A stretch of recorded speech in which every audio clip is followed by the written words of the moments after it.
D'ailleurs, Emmanuel Macron, parce que il a accès à l'intégralité des informations des services français, sait pertinemment que ce qu'il dit est faux. Il sait pertinemment que je suis une femme absolument et totalement libre et que je défends parce que je suis une patriote et que je l'ai démontré toute ma vie, la France et les Français, toujours, en toutes circonstances. Maintenant, ce que vous dites est faux plusieurs fois. D'abord, je vous ai retrouvé un tweet que j'avais fait le 9 novembre 2014. Je soutiens une Ukraine libre qui ne soit soumise ni aux États-Unis, ni à l'Union européenne, ni à la Russie. Voilà ma position, c'est la même. C'était la même en Irak en 2003, c'est la même pour l'Ukraine aujourd'hui. L'Ukraine sans la Crimée, Madame Le Pen, dès ce moment-là. Non, mais pardon. D'accord, nous allons y venir, Monsieur Macron. Nous allons y venir. La Crimée n'a pas dû vous poser énormément de problèmes non plus, puisque vous avez reçu Monsieur Poutine en grande pompe à Versailles. Vous avez reçu un chef d'État et de gouvernement, en 2017, pas comme un banquier, Madame Le Pen. Non, en 2017, vous avez reçu Monsieur Poutine à Brégançon, sur votre lieu de vacances. Et vous avez d'ailleurs tenu à cette occasion exactement les propos que je tiens. Vous avez dit à cette occasion que la Russie devait être réarrimée à l'Europe. Vous avez dit qu'il fallait faire l'Europe de Lisbonne à Vladivostok. Donc ce que vous faites aujourd'hui, c'est je ne dis pas le contraire. Non, mais je veux dire, c'est être dans une posture. Est-ce que ce que je dis est faux? Que ça n'est pas digne. Est-ce que ce que je dis est faux? C'est pas digne. Maintenant, je vais aller sur le fond. Est-ce que ce que je dis est faux?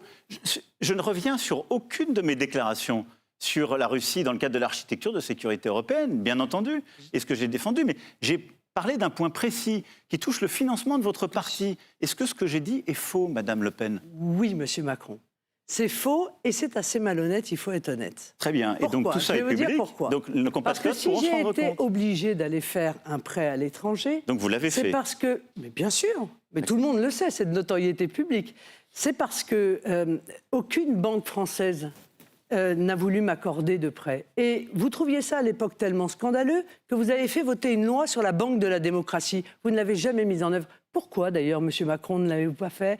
Pourquoi n'êtes-vous pas allé au bout de cette banque de la démocratie dont vous saviez qu'elle comblait un déficit démocratique des banques qui avaient l'air de choisir leur parti politique ou d'ailleurs pendant les élections les candidats qu'elles soutenaient ou qu'elles ne soutenaient pas. Madame Le Pen, Monsieur Macron, je vais vous dire quelque chose qui va... Vous avez contracté ce prêt en 2015. Monsieur Macron, vous l'avez contracté en 2015 et vous ne l'avez toujours pas remboursé. Ce n'est pas un sujet de banque de la démocratie. D'autres candidats à cette élection qui défendaient des idées proches des vôtres, comme M. Zemmour, ils n'ont pas été chercher des prêts en Hongrie ou en Russie, voyons. Ils ont trouvé des prêts en France.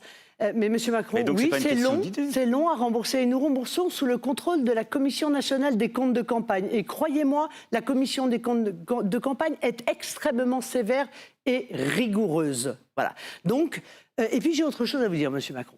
Il y a des millions de Français qui, dans les 5 dernières années, sont allés dans des banques françaises pour faire des prêts, pour acheter des voitures, pour faire des emprunts pour leur maison. Ils ne vous doivent rien.